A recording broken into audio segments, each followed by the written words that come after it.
안녕하세요, 여러분. 잘 지내셨나요? 오늘은 오차시 자료를 구조화하여 사용하기를 배워볼 것입니다.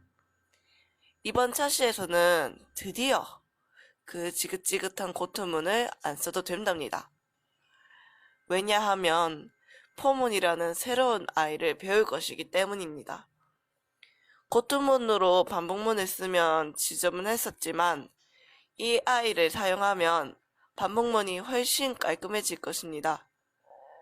그리고 자료를 저장할 수 있는 공간도 새로 배울 거예요. 이 공간을 사용한다면 변수를 많이 만들지 않고도 많은 자료를 넣을 수 있어서 좀 더 편리해질 거예요. 그럼 다음 장에서 수업 내용을 알아보겠습니다. 다음 버튼 눌러주세요. 5차시 수업 내용 보고 가겠습니다. 첫 번째로 포문이란 포문의 정의, 포문의 실행 순서들을 알아보고 갈 것입니다. 두 번째로 1차원 배열이란 배열의 정의를 알아보고 배열을 선언하고 배열의 자료를 넣고 배열의 자료를 입력 혹은 출력하는 방법들을 배워볼 것입니다. 그럼 다음 버튼 눌러주세요. 세 번째, 다차원 배열에 대해서 알아볼 것입니다. 2차원 배열이란 3차원 배열이란 그 개념을 알아보고 조금 더 중요한 이야기는 다음 차시에서 하도록 하겠습니다. 그리고 네 번째로 우리가 배운 것을 토대로 간단한 프로그램을 만들어 보겠습니다. 그럼 다음 장의 순차를 보고 가겠습니다. 다음 버튼 눌러주세요. 순차 보고 가겠습니다. 우리는 먼저 포문이라는 반복문을 알아볼 것입니다. 두 번째로 1차원 배열에 대해서 알아보면서 배열의 개념도 같이 배우도록 하겠습니다. 세 번째로 다차원 배열, 2차원 배열, 3차원 배열만 대표적으로 알아보고 중간에 우리가 배운 것을 토대로 퀴즈를 한번 풀어보겠습니다. 그리고 마지막에는 간단한 프로그램을 만들겠습니다. 그럼 다음 장에서 포문에 대해서 알아보겠습니다. 다음 버튼 눌러주세요. 간단한 프로그램을 만들겠습니다. 그럼 다음 장에서 포문에 대해서 알아보겠습니다. 다음 버튼 눌러주세요. 포문이란 어떤 문장인지 알아보겠습니다. 저번에 한번 언급한 적은 있었지만 구체적으로 배우진 않았죠? 포문이란 특정한 문장을 반복 실행하는 문장 중 하나입니다. 포문을 사용하는 방법에 대해서 설명하자면 포, 가로 열고, 초기값, 조건식, 증감식, 가로 닫고, 몸통 부분에 반복하고 싶은 문장을 적으면 됩니다. 초기값은 뭐고, 조건식은 뭐고, 증감식은 뭐냐고요? 이제부터 설명해 드릴게요. 고투문으로 반복을 어떻게 했는지 기억나나요? 카운트용 변수가 하나 있었고, 카운트용 변수가 어떤 값보다 크냐, 작냐에 따라서 반복을 실행했죠. 포문 가로 안에 있는 식들이 이런 과정을 포함합니다. 초기 값은 변수의 처음 값을 정해주는 것입니다. 예를 들어 카운트 변수가 1부터 시작하고 싶다면 i는 1을 적어주면 됩니다. 조건식은 카운트 변수가 특정 값보다 크거나 작을 때까지 반복을 하고 싶을 때 넣어주는 것입니다. 예를 들어서 카운트 변수가 10 이하일 때까지만 반복을 하고 싶다면 i는 10보다 작다를 넣어주면 됩니다. 만약 10보다 클 때까지만 반복하고 싶다면 i는 10보다 크다를 넣어주면 됩니다. 그럼 증감식은 어떤 걸까요? i가 얼마만큼 증가하느냐, 감소하느냐를 정해주는 식입니다. 예를 들어 i가 1씩 증가하기 원한다면 i 뿔표를 적어주면 되고 3씩 감소하기 원한다면 i는 i-3을 넣어주면 됩니다. 쉽죠? 그리고 몸통은 중괄호로 이루어져 있고 반복을 하고 싶은 문장은 몸통 안에 넣어주면 됩니다. 만약 반복을 할 때마다 카운트 변수를 출력하고 싶다면 printf %d i를 넣어주면 됩니다. 쉽죠? 단 i는 정수형 변수여야 하고 가로 안에 들어가는 식은 모두 정수형이어야 합니다. 참고로 초기값과 조건식 사이, 조건식과 증가식 사이에는 반드시 세미콜론을 넣어줘야 합니다. 아니면 어이없이 오류날 수도 있기 때문에 까먹으면 안 돼요. 다음 장에서는 포문이 어떤 순서로 실행되는지 알아보겠습니다. 다음 버튼 눌러주세요. 포문의 실행 순서를 알아보겠습니다. 포문은 실행되는 순서가 있습니다. 굳이 알 필요는 없지만 나중에 반복 탈출 문장인 브레이크를 쓰면 헷갈릴 수도 있다고 생각해서 가르쳐 드리는 거예요. 그럼 어떤 순서로 실행되는지 알아볼게요. 왼쪽의 글을 보시겠어요? 포문의 형식이 이렇다는 것을 아까 배웠죠? 순서를 한번 적어보자면 처음 반복을 실행할 때는 초기값이 1번, 조건식 검사가 2번, 문장 실행이 3번, 증감식이 4번이에요. 그 다음 반복부터는 조건식, 문장 실행, 증감식 순서로 실행돼요. 이해가 되시나요? 초기값은 반복을 맨 처음 할 때만 사용됩니다. 오른쪽 순서도 보면서 다시 설명할게요. 맨 처음에는 카운트 변수 초기값을 정해주죠. 그 다음 조건식을 검사한 다음에 조건을 만족한다면 문장을 실행하고 증감식이 실행돼요. 그리고 그 다음 반복할 때는 조건식부터 먼저 확인을 하고 쭉쭉쭉쭉 실행됩니다. 어렵진 않죠? 다음 장에서는 1차원 배열에 대해서 알아볼게요. 다음 버튼 눌러주세요.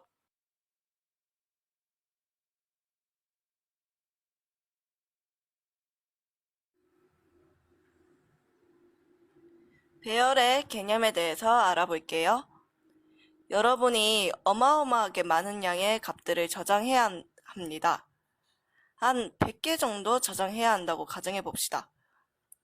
여러분이 지금까지 배웠던 것들 중에서 저장할 수 있는 것은 변수밖에 없었어요.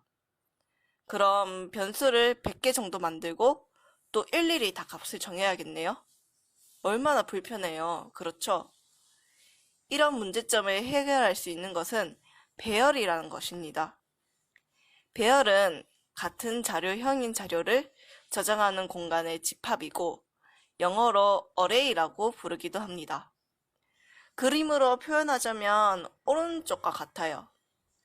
오른쪽 그림 보시겠어요? 왼쪽 보시면 중구난방으로 깔려 있죠. 무수히 많은 데이터를 모두 변수에다 저장하면 이 그림처럼 보이겠네요. 반면에 오른쪽 그림을 보시겠어요? 오른쪽 그림을 보시면 일렬로 쫙 나열이 돼 있네요. 이 그림처럼 배열은 여러 가지 자료를 모아둔 공간을 나열해 둔 것입니다. 그럼 다음 장에선 1차원 배열에 대해서 알아보겠습니다. 다음 버튼 눌러주세요. 배열은 1차원, 2차원, 3차원으로 나눠지는데요. 지금 우리는 1차원 배열에 대해서 알아볼 것입니다. 1차원 배열은 일직선으로 쭉 나열된 구조입니다. 그리고 각각의 칸에는 주소가 붙여져 있는데 이런 것을 인덱스라고 합니다. 비유를 하자면 아파트 101호, 102호처럼 호수 같은 거예요. 아파트 호수랑 다른 점은 맨 처음 칸이 1이 아니라 0부터 시작한다는 거죠. 무슨 말이냐 하면 맨 왼쪽을 첫 번째 칸이라고 하면 맨 첫 번째 칸의 인덱스는 0, 두 번째 칸은 1, 세 번째 칸은 2, 이런 식으로 인덱스가 정해진다는 것입니다. 이해가 되시나요? 그럼 다음 장에서 1차원 배열을 어떻게 사용하는지 알아볼게요. 다음 버튼 눌러주세요. 1차원 배열을 사용하는 방법에 대해서 알아볼 건데요. 배열을 사용하기 전엔 먼저 배열을 선언해줘야 합니다. 선언은 어떻게 해주냐면 배열의 자료형과 배열 이름, 방 개수를 적어주면 됩니다. 자료형은 여러분이 알고 있는 int, float, 캐릭터 등을 말하고 넣고 싶은 자료의 형태에 따라 적으면 됩니다. 배열 이름은 변수의 이름을 정해줬듯이 여러분이 원하는 이름을 적어주면 되고 방 개수는 배열을 몇 칸 만들 건지 정해주는 것입니다. 단, 양의 정수만 들어갈 수 있습니다. 예시를 몇 개 들어볼게요. 여러분이 array 1이라는 배열에 정수형 자료 9개를 넣고 싶다면 선언을 할 때 int array 9라고 적어주면 됩니다. 또 array 2라는 배열에 문자 3개를 넣고 싶다면 캐릭터 array 2 3으로 적어주면 됩니다. 쉽죠? 그럼 다음 장에선 배열을 자료를 넣는 방법에 대해서 알려드릴게요. 다음 버튼 눌러주세요. 1차원 배열에 자료를 넣는 방법을 알아볼게요. 자료를 넣는 방법은 두 가지로 나뉘는데 하나는 선언할 때 자료를 넣거나 다른 하나는 선언 후에 자료를 넣는 방법입니다. 선언을 할 때 자료를 넣는 경우에는 배열 선언 후 넣고 싶은 자료들처럼 적어주면 됩니다. 예를 들어볼게요. 정수형 배열 array 1이 두 개의 공간이 있고 순서대로 1과 2를 넣고 싶다면 int array 2는 1, 2로 적어주면 됩니다. 쉽죠? 선언 후에 자료를 넣어줄 땐 변수의 값을 넣어주는 것과 비슷합니다. 다른 점이라면 배열의 이름과 몇 번째 방에 넣어줄지 정해줘야 한다는 것이죠. 예시를 들어볼게요.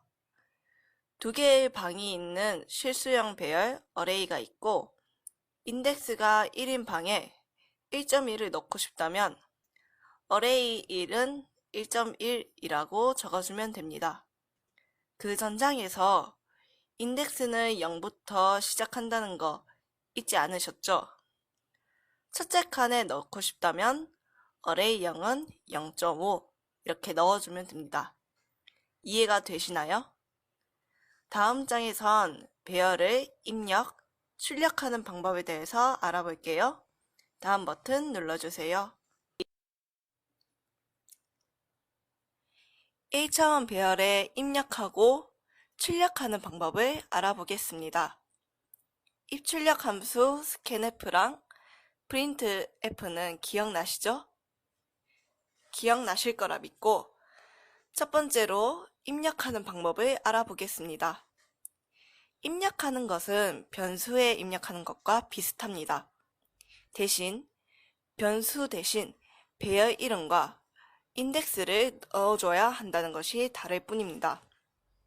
예를 들어보겠습니다. 만약 배열의 첫 번째 칸에 정수형 자료를 입력하고 싶다면 네모 안처럼 적으면 되겠죠?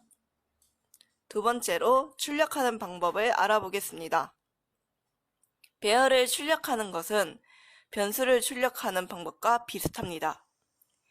대신 변수 이름을 배열 이름과 인덱스로 바꿔줘야 한다는 것이죠. 예를 들어보겠습니다. 만약 배열의 세 번째 방에 있는 자료를 정수형으로 출력하고 싶다면 어떻게 해야 할까요? 네모안처럼 적으면 되겠죠? 이해가 되시나요? 그럼 다음 장으로 넘어갈게요. 다음 버튼 눌러주세요.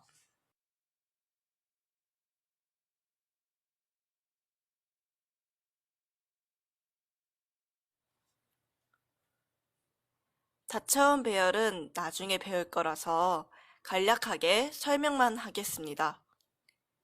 다차원 배열에는 2차원 배열과 3차원 배열이 있습니다.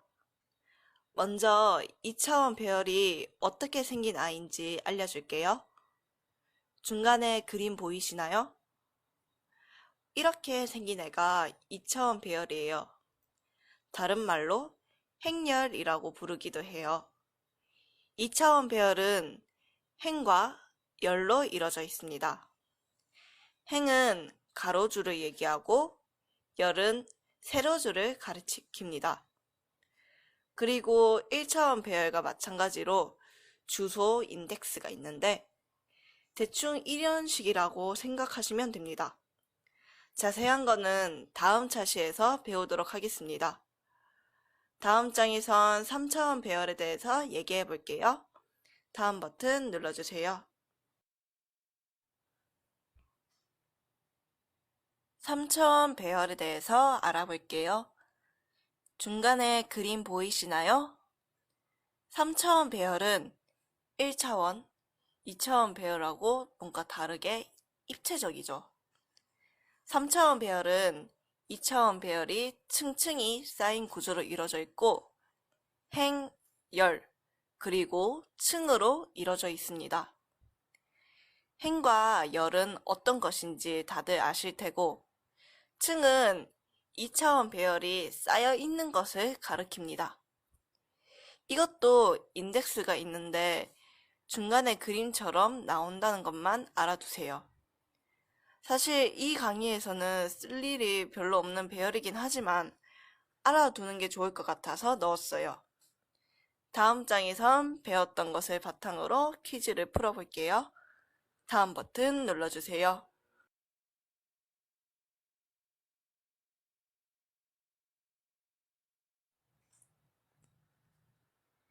첫 번째 문제입니다.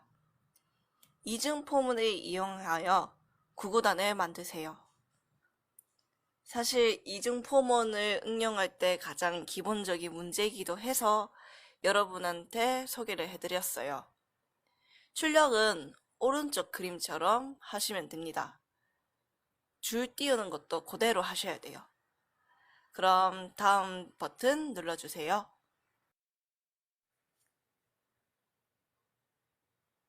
두 번째 문제입니다.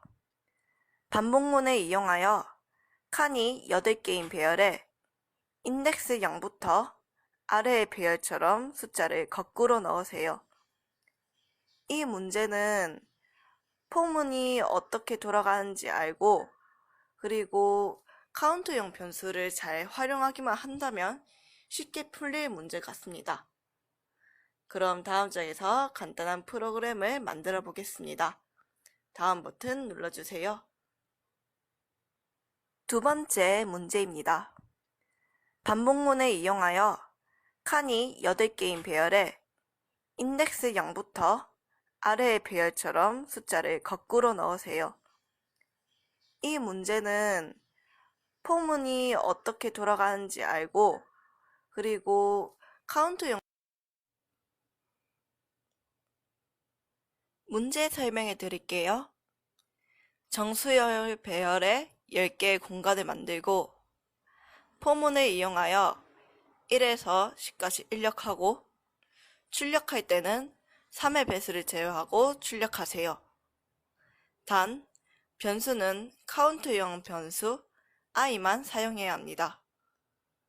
오른쪽 그림처럼 출력하면 되는데 카운트형 변수 i만 사용하는데 살짝 걸리네요.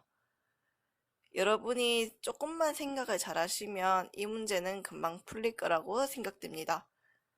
그럼 다음 버튼 눌러주세요.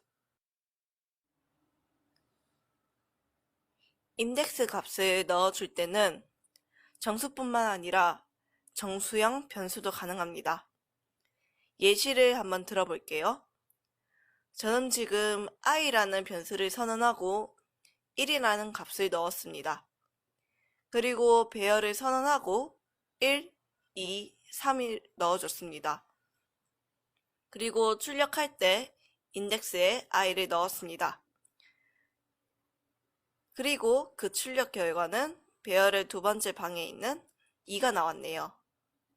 변수를 넣으면 변수 값이 인덱스가 된다는 것 아시겠나요? 여러분이 헷갈리면 안 되는 게 배열을 선언한 때는 방 개수를 넣어주는 거예요. 인덱스, 다른 말로 주소를 넣어주는 게 아니에요. 이 점 잊어버리시면 안 돼요. 제가 그 전장에서 계속 인덱스에 정수값만 넣어서 여러분이 모르실 것 같았고 방금 전 문제를 풀 때 피열하기 때문에 이걸 알려드렸어요.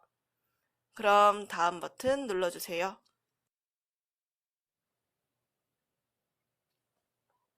여러분 여기까지 오느라 수고하셨어요. 새로운 개념을 2개나 배웠지만 정말 많이 쓰이는 개념이기 때문에 여러분이 잘 이해하고 사용하셔야 합니다. 다음 차시부턴 이 개념들을 응용한 문제들을 풀어 나갈 건데 새로운 개념들을 많이 배운다기보단 문제 푸는 방법을 익혀 나갈 것입니다. 그래서 여러분이 여태까지 배웠던 개념들을 잘 활용할 수 있어야 합니다. 하지만 여기까지 온 여러분을 보면 잘 할 수 있을 것 같습니다. 그럼 다시 한번 수고하셨고 저는 다음 차시에서 보도록 하겠습니다.